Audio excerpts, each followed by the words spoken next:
Hello, welcome back. My name is Jo, and today we are going to do our first update on the hrcyed challenge, which is the hardest reading challenge you'll ever do, hosted by Stephanie at QWERTY. All of the information will be linked below. My cat is having a snack if you can hear her crunching away. Did post an intro video in which I discussed a few slight modifications that I'm making to the challenge, mostly just that I am tracking the challenge in such a way that I count books for 3 prompts instead of 2. I obviously won't be officially doing that as part of the actual challenge. It's just a way for me to motivate myself and see a little bit more progress, because I'm only counting books that were natively in Spanish. That might flex a little bit for certain prompts, but that is my goal for the challenge, because my goal is to take in more cultural aspects of the Spanish-speaking world. I read things translated into Spanish all the time, and I think that's great, but I'm not necessarily learning anything about the culture of, say, Mexico by reading, Fourth Wing translated into Spanish. So, without further ado, I have read 12 books so far. I was going to split them up because some of them are children's books and some of them are not, but I honestly think I'll get too confused if I do that, so I'm just going to go in the order that I read them in. We'll do a brief summary and review, and then what I counted them for, and then we'll discuss how I'm doing in the challenge at the end here. The first book that I read was La Última Sirena by Eva Millet from Spain. It is a middle grade novel, kind of a contemporary fantasy, so it's set in the regular world. So this was such an endearing book, absolutely loved it. There is a sequel and I will be reading it, and I will probably be counting it for the duology prompt when I do. There's a lot of themes of like the environment, taking care of the environment, accepting people who are different, taking care of people, just general positive, children's books themes. But yeah, really enjoyed this one. It was super nostalgic feeling. So I did count this for creatures because we of course have a mermaid. I counted it for Even Bigger Rainbow because it is very, very teal colored. And as I said, I counted it for Serious Stairway because I do think that this will be the duology that I count for this. Then I read La Infancia Palestina, which is a book by a Spaniard with like collaboration input from Palestinian people around the world, including one specifically who helped him, craft these stories about Palestinian childhood. So each chapter is following a kid or multiple kids or teenagers, adolescents who either live in Palestine or have moved from Palestine to, attend university or are refugees with their families in other countries. So yeah, a very, very moving book for sure. Ideally, obviously, I would prefer to read things from Palestinians. I really enjoyed reading this. I did count it for Asia in Around the World. I am happy to boot it at some point if I come across a book actually written by someone from the Asian continent written in Spanish. But for now, that's where it is. It's also in the last 10 years for 2024. And by the hundreds, this is in the 200s pages, I believe. Then I listened to La Región crepuscular by Bernardo Esquinca. This is kind of a horror / true crime book-ish. It is fictional. It is not a true crime, but it does incorporate several true cases of femicide in Mexico. So it is specifically addressing femicide in Mexico. So you are following multiple timelines and multiple different cases. So there are police detectives who are trying to find serial killers. There's a mom whose child has been interacting with this ghost of a woman who was murdered by her boyfriend in their apartment, or husband, I don't remember. And there's just all kinds of different characters and timelines like that. But I did find this incredibly thought-provoking, and I listened to some interviews with the author that also were in some ways more, interesting, more thought-provoking than the book itself. But yeah, anyway. So this one I counted for subgenres of choice because I do think I'm going to do horror for that. So I counted this as kind of a true crime horror. Even Bigger Rainbow, the base of this cover is black, so I counted it for that. Creatures we did have are ghost characters. So then we read Mi nombre es Emilia del Valle. I believe this is the first book on this list that has been translated into English, so if you do not read in Spanish, this is the first useful recommendation for you. But this is an Isabel Allende book that is not part of the House of the Spirits trilogy, that are all standalone in their own right, and then this is following a different character, but someone who interacts with multiple characters from that universe. And so we are obviously following Emilia del Valle. And this is a very, very typical kind of format for Isabel Allende, where it's kind of a coming-of-age story. You're interacting with your main character as she grows up in kind of a non-traditional family setting, and then she ends up on some quest, often related to her career and or a man. Super invested, implicated, I don't know how you would say this, in like the politics of South America, of the United States. So this one, she starts out living in California and she ends up traveling to Chile at the time of one of the Chilean civil wars. And so that is kind of the political context. I just love Isabel Allende's writing, characters, settings, everything. Like, it is a very familiar layout for a story, but I don't even care because I just love to read her books, and so for me, super big success. This one I counted for Avatar because there is a lot of water on the cover. A new release. This is the only one I've read so far. This was released like quite a while ago, but since I started in June, it like qualified. Then by the hundreds, this was in the 300s. Then we have Reservoir Btches by Dalia de la Cerda. Listened to this on audiobook. Another one that I would love to reread. This is my problem. I just read books and then I'm like, oh, I need to reread that. I need to reread that. I need to reread that. And it just never happens. This book is, again, about femicide and just generally life as a woman in Mexico. So this is interconnected short stories. It's not a long book whatsoever. Very, very hard book. Kind of literally hard to understand if Spanish is not your first language, and also just hard to read. Like, it's a very obviously violent. There's a lot of traumatic, sad things happening in the book, but I think it was fantastic. I would like to read it again, like I said. So I counted this one for the last 10 years. It came out in 2019. So this one I counted for North America and around the world. Award season. This has several awards. So it was a Booker International long list candidate. It was the winner of a short story prize, but I'm counting it as the long list because it's actually a lot harder to find non-winners, at least in Spanish, because a lot of the Spanish awards do not publish anything other than a winner. Then we have Cabeza y Orquídeas by Karina Pacheco Medrano. And this is a Peruvian author. This is a novella that I listened to. Really, really approachable book for a literary fiction. I don't think this has been translated. If I'm wrong, I will have it on the screen.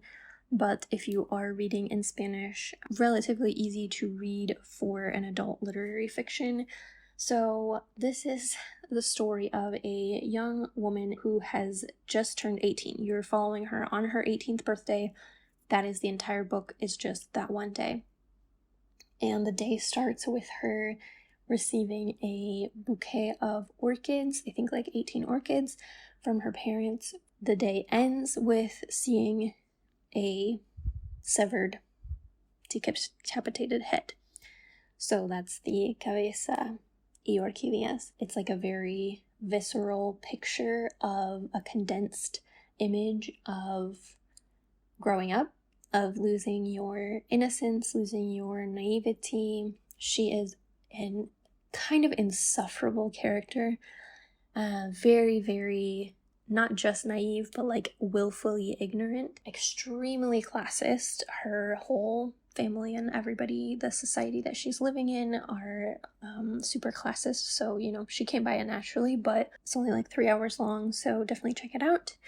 This one I counted for the Challenge Yourself prompt, which for that I am doing a Reading Around the Spanish-Speaking World challenge that I started a couple years ago. I'm just trying to finish that out because I have not been making good progress, but this was the first book that I read in Spanish by someone from Peru. So then we have Around the World. I counted it for South America, and Heritage Months, I counted it for Latin American or Hispanic Heritage Month.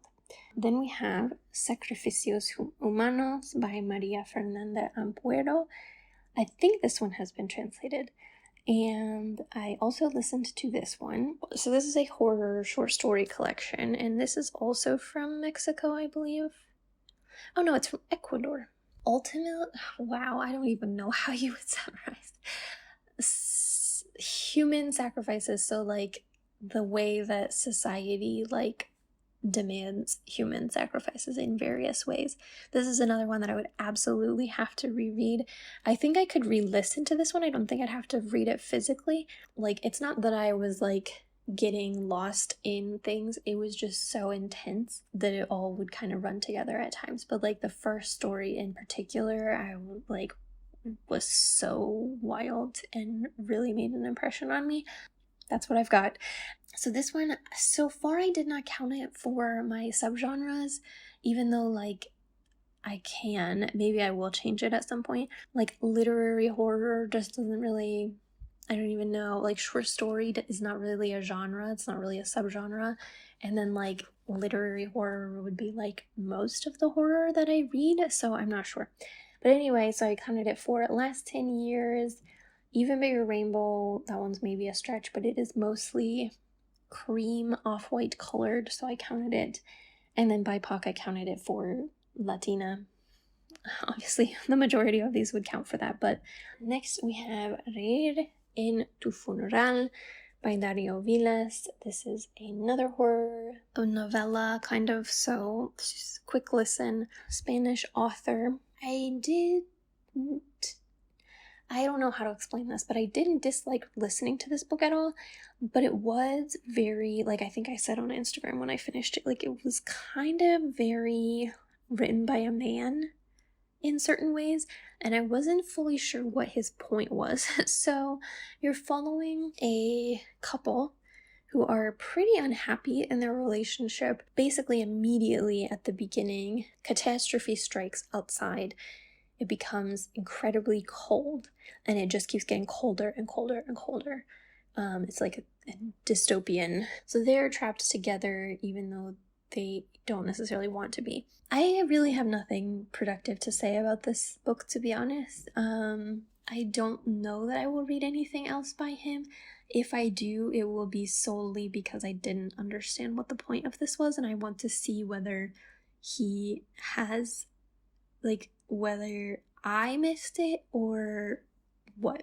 I did count this one as a horror subgenre.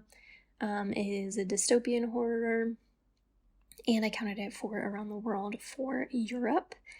I didn't really come across a third category that would work for this at this point. We shall see. El Día Tres, which I actually read in Valenciano, which is a dialect of Catalan, but it was written in Spanish, and I'm counting things that I read in Catalan because it's culturally still part of a Spanish-speaking country. This is a graphic novel that is telling the story of a subway accident that happened in Valencia, like a true story, not fictional. The government of Valencia basically covered up any form of like negligence or any part that they could have had in causing this accident, but they basically did not allow this to be investigated properly. And so the families of the victims, because a lot of people were very seriously injured or died, and so the families of the victims and the surviving victims themselves had to fight for years and years to get this properly investigated and acknowledged. Very sad book, obviously, but very interesting and important story to be told.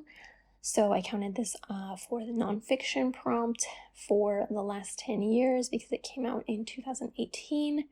And Even Bigger Rainbow for silver, I think. Then we have El Despertar del Lobo by Hilda Santamaria. This is a 5th book, I think, in a middle grade Spanish fantasy series that centers around Basque mythology.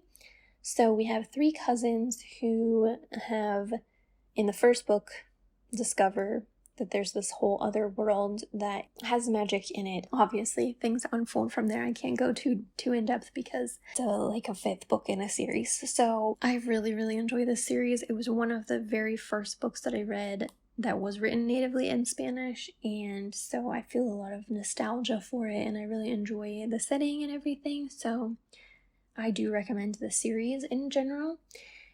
So I counted this one for creatures because we have a shifter. I counted it for avatar because there's like trees and ground. So that counts for earth from what I recall.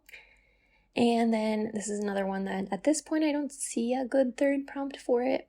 We'll see. Then we have La Segunda Venida de Hilda Bustamante. This is an Argentinian short novella that was recommended to me by Tanya Benavente. And then I actually saw it in a tiny little bookstore in this town that I was in, and I felt obligated to like support the bookstore. And so I was like, well, this was recommended to me, why don't I just buy it? And so I did. I don't have it anymore because I sold it before I moved the last time, but really enjoyed this read. It is like a contemporary literary book, but it has a lot of, kind of magical realism elements. And so you are following Hilda, who is waking up from the dead. That sounds like it would be either like a fantasy or like a horror, but it's not at all. It's a very like slice of life, almost contemplative literary book. And so she just kind of shows back up to her life and is like, hey guys. And so it's kind of dealing with the impact that we have on people's lives, the idea of never really being ready to say goodbye to people, of like that presence of in your life of someone being gone. Like it's not just the fact that they died that you're sad about, it's about like, oh man, now I'm gonna get upset that like you don't have them in your life anymore. And also like not pretending that everything's like perfect or anything like that. Like there was very much dealing with how like life is real and difficult and like you have problems with the people in your life. But anyway, I did enjoy that a lot. So that one is going in creatures because she is a zombie. And by the hundreds, this one was less than 200 pages.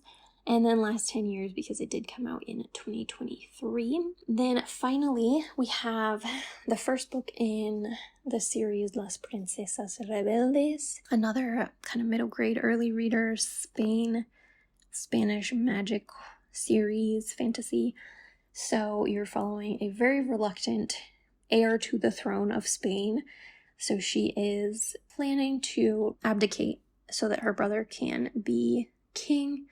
But she, in the meantime, obviously still has to do all of the royal things. All she wants to do is play drums and, have a childhood.